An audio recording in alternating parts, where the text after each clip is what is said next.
trackside. Ask the Leylands, ask the Leylands, travel all over the countryside. Ask the Leyland Brothers.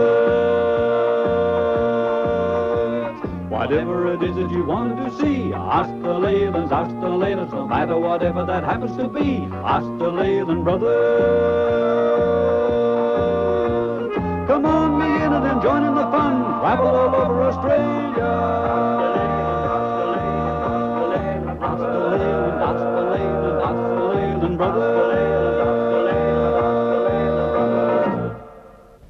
Port Stephens in New South Wales, just north of Newcastle here, is reputed to be the best place in New South Wales for growing oysters. And we're going to have a look at the growing of oysters and where they spawn.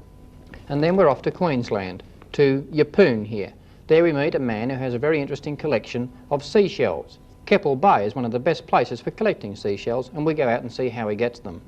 Then up into the Northern Territory to Norlangie to have a look at the famous Norlangie rock paintings and some burial caves there.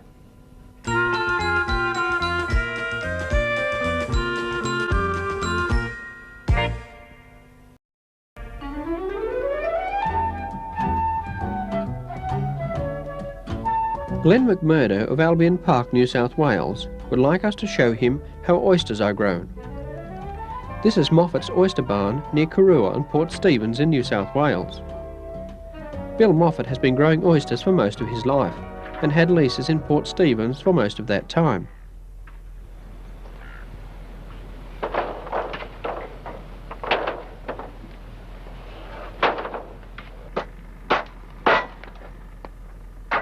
Oysters are grown on sawn timber, nailed together about 25mm apart.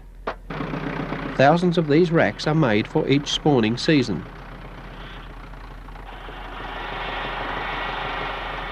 The racks are dipped in tar to prolong the life of the wood and give the young oysters a good surface to grip onto. The Japanese were first to cultivate oysters as early as 2000 BC. Serious cultivation in Australia began much later in 1870 on the Georges River in Sydney.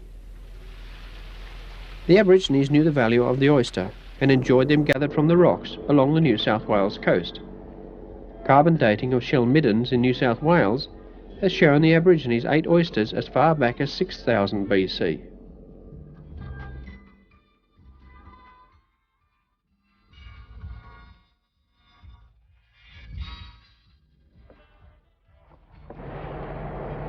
Bill Moffat takes us in his cruiser to see the spawning areas at Salamander Bay in Port Stephens. Salamander is the best and biggest oyster spawning area in New South Wales. 90% of cultivated oysters come from here. Some stay here to grow and others are shipped to other growing areas, such as the Hawkesbury River. The spawning of the oysters is a completely natural process and takes place in the summer months.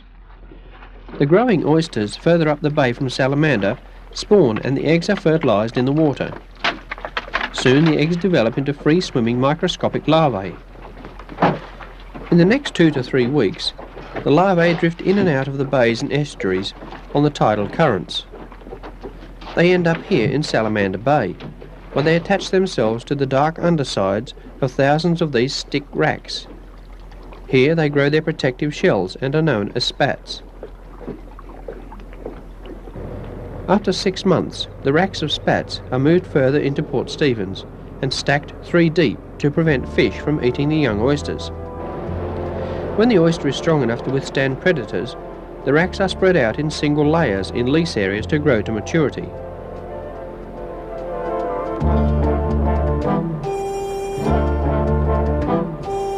It takes about 3 years of careful supervision for an oyster to reach marketable size.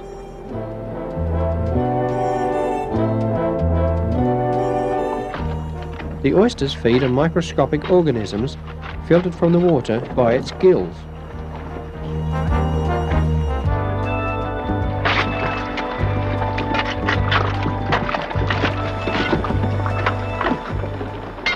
Harvesting is the simple process of collecting the racks in a flat-bottom barge. These plate-size oysters are just over 3 years old and weigh in at about 20 oysters per kilo, or average 50 grams each.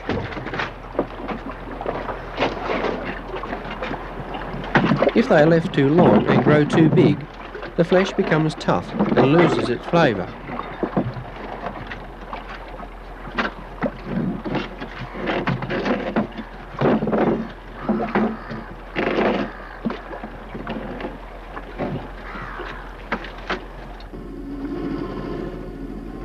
Flat-bottom barges are used to manoeuvre in between the oyster racks at low tide.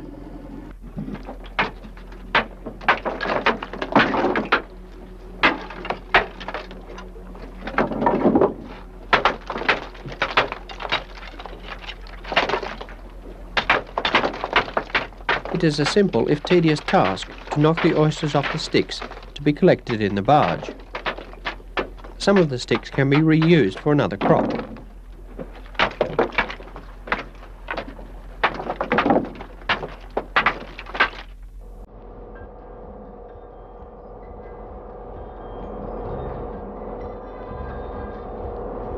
The workboat hauls the load back to the sorting shed.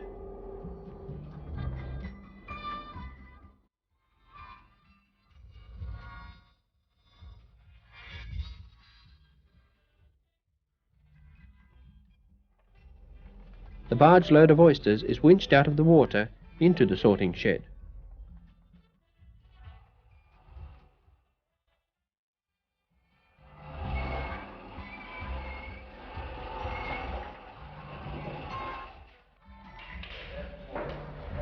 Inside the oyster barn, the task of culling and grading takes place.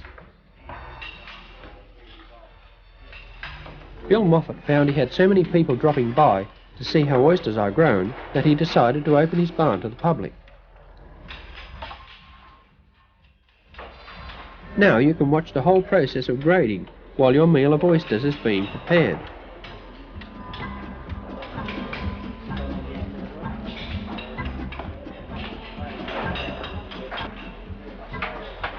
Fresh oysters are expertly opened by a team of men at one end of the oyster barn. The oyster industry in New South Wales is worth $4 million annually and is growing every year. The industry operates with highly efficient cultivation techniques, but still depends on nature for favourable conditions to allow good spawning and growth. Maybe in the future the oyster farmer will be producing fast-growing oysters from a laboratory.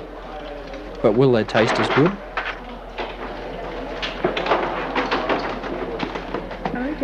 It is easy to taste the oysters here because Bill has a restaurant area in the oyster barn where you can sample the oysters that you have just seen opened.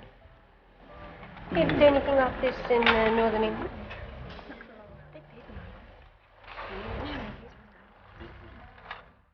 Bill Moffat's oyster farm is a bit different from the ordinary because here you can see how it all happens and get to eat some as well.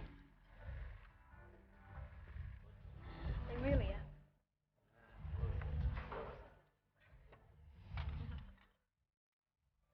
If you don't like oysters from the shell, Bill can serve them up 10 different ways. The humble oyster has been a favourite with man for thousands of years.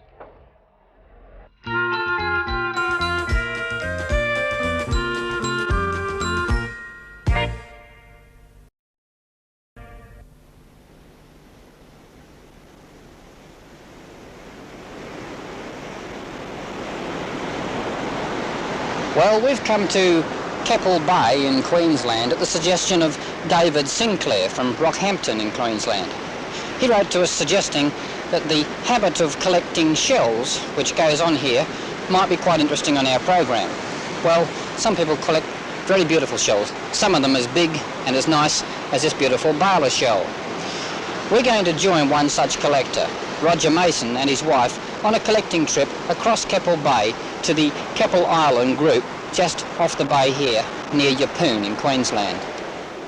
The islands of Keppel Bay are said to be amongst the finest in Australian waters for collectors of seashells. As a result, there is a strong shell collecting club in the town of Yeppoon. Roger Mason and his wife Merle have been avid collectors for about 10 years, and they are lucky enough to hold a 20-year lease on a small island of the Keppel group. They spend as much of their spare time as possible taking trips to the island for fishing, relaxing and enjoying the hobby of shell collecting. Roger's sons Darryl and Noel are also keen on shell collecting, and almost every weekend finds the family off on an excursion to their own little paradise island. I often thought, you know, that shells, you pick them up on the beach. And I had a look at a couple of shell collections, and I thought, now, they must get them from somewhere else. So we decided we'd have a look around the island, and one tide was a very big out, so we started to lift a couple of rocks up, and lo and behold, here were these shells. Well, our eyes nearly popped out. We couldn't get over it, so we thought, oh, this is great. So we kept going, and then we learnt that the only way we're going to preserve the area to keep it so that we could shell years ahead was to make sure that all the rocks were turned back the right way, because if you didn't, the sun would burn the algae on top of the rocks and you wouldn't get growth on them for at least 2 years.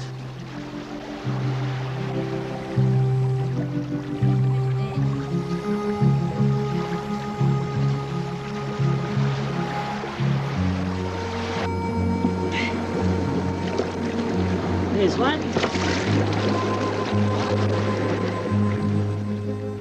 After a while we learned that most of the cowries live in amongst the weed and under rocks, and you've got to get them on a tide that goes fairly well out, because they don't like being out of the water for very long, and so therefore we started to look for cowries for a start, and then after a while we started to pay attention onto other shells, and we'd walk along the rocks, and then we'd come onto sandy patches, and we'd find balers just coming out of the sand on the turn of the tide.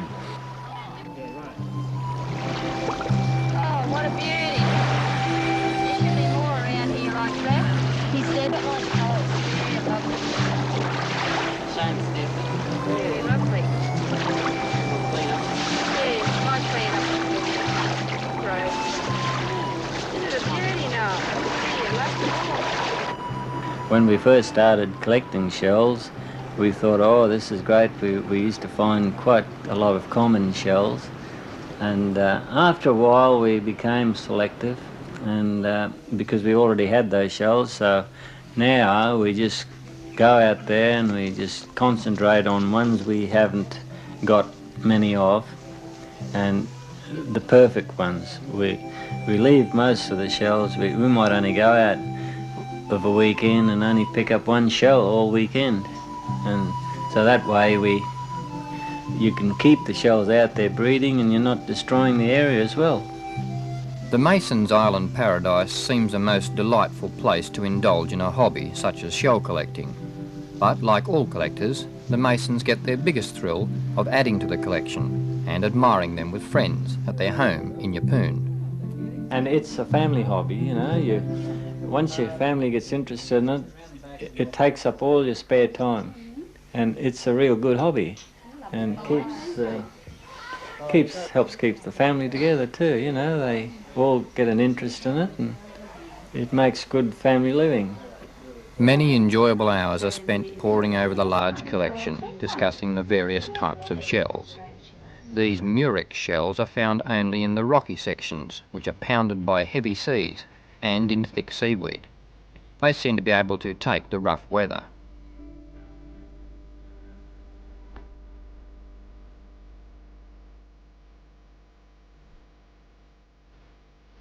Some of these are difficult to get and quite rare. When the Masons have several good ones, they write to other collectors throughout the world and exchange their best spare shells for rare shells from other waters.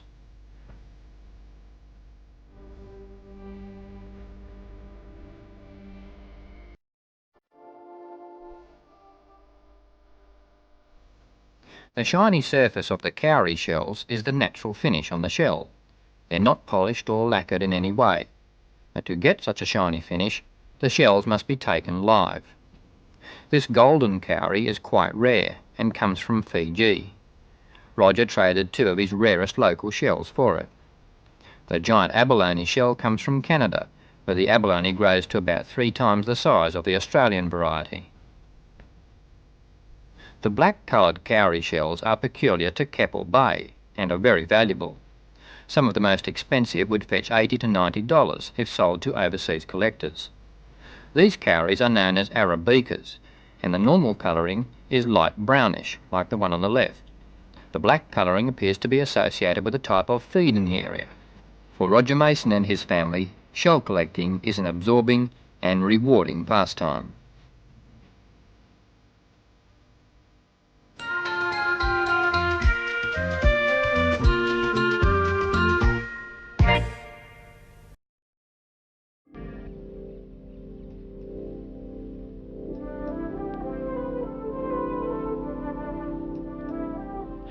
Like a huge sentinel, Leyland Rock rises above the surrounding Buffalo Plains. Part of the Arnhem Land escarpment, Leyland is 200 kilometres east of Darwin.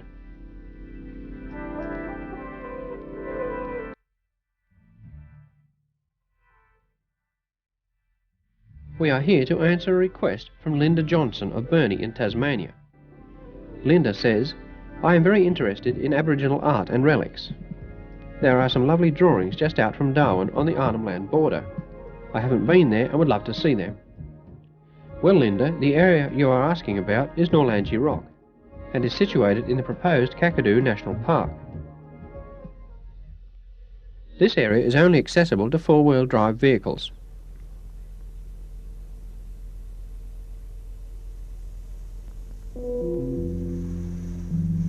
These are the famous Leyland Rock cave paintings that a lot of people come out here to have a look at. They were touched up in 1961 by the keeper of the cave, Barramundi Charlie. We were told that this represents Barramundi Charlie's wives, and that up there is Barramundi Charlie himself. He was the head man, and he had all these wives. He painted them a long time ago when he was a young man. And to the right of Barramundi Charlie is the lightning spirit. And on his knee there you can see a little axe. That's supposed to be when the lightning hits, the axe cuts a tree down. Each tribe has a Barramundi Charlie, who is represented in these paintings by a man with a fish-shaped head. The Barramundi Charlies of the different tribes were responsible for looking after the cave paintings and touching them up from time to time. Leyland's Barramundi Charlie died in the 1960s.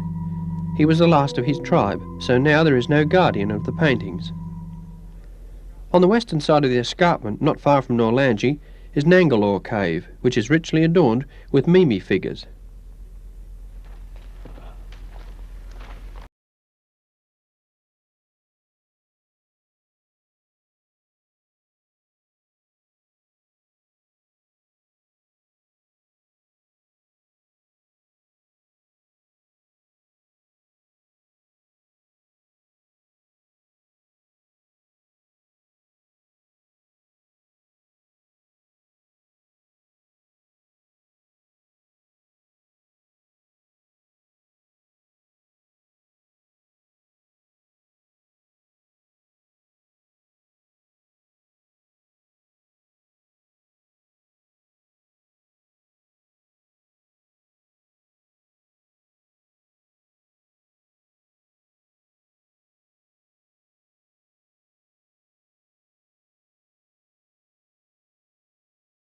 Rocks here. This one here is obviously pretty old because of the painting itself. It's either a painting of a Macassan prow, which would have been around these waters or in the early 1800s and before that, or a European sailing boat. But it looks like it's got an anchor chain there, so it's more than likely a European sailing boat that came around the Arnhem Land area in the early 1600s or 1700s, because the people here could get to the sea by the river out through the East Alligator and the South Alligator River to the coast, and they would have seen these sort of things and come in and then painted them on the rocks here. Two paintings of early styled guns are in a cave nearer to Leyland.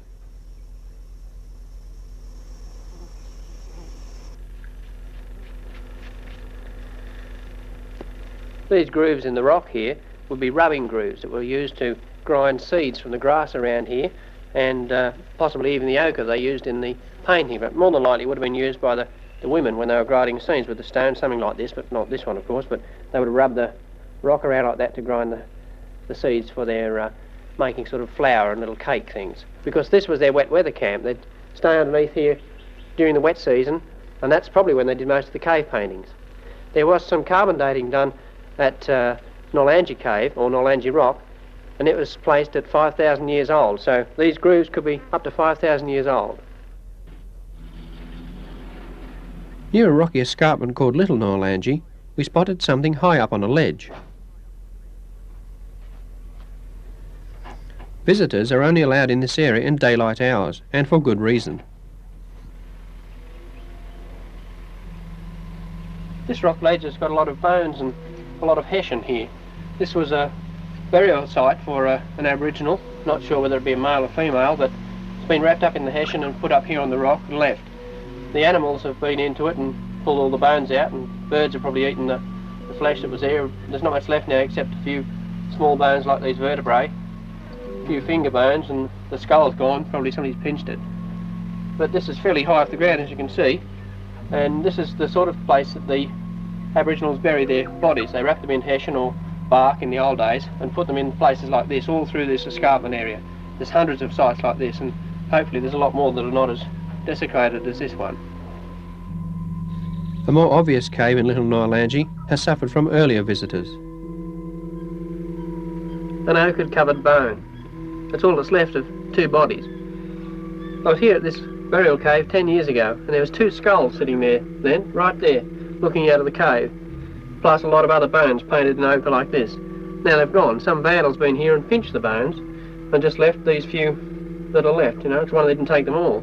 Seems an awful shame to think that people will come all the way out here to the Arnhem Land escarpment, where you need four-wheel drive to get in, and steal the skulls that have been there probably hundreds of years. The only ones that are left now are the ones that are right back in the hills, where they're not accessible to the visitors that have stolen these bones.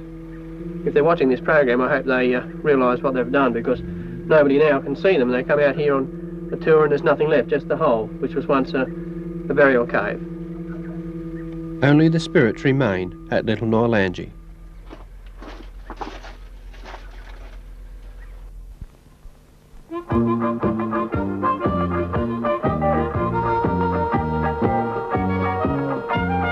Travel all over the countryside, ask the Leylands, ask the Leylands. Travel all over the countryside, ask the Leyland Brothers.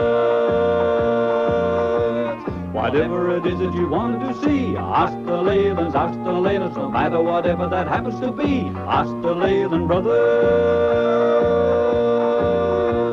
Come on, me in it and join in the fun. Travel all over Australia.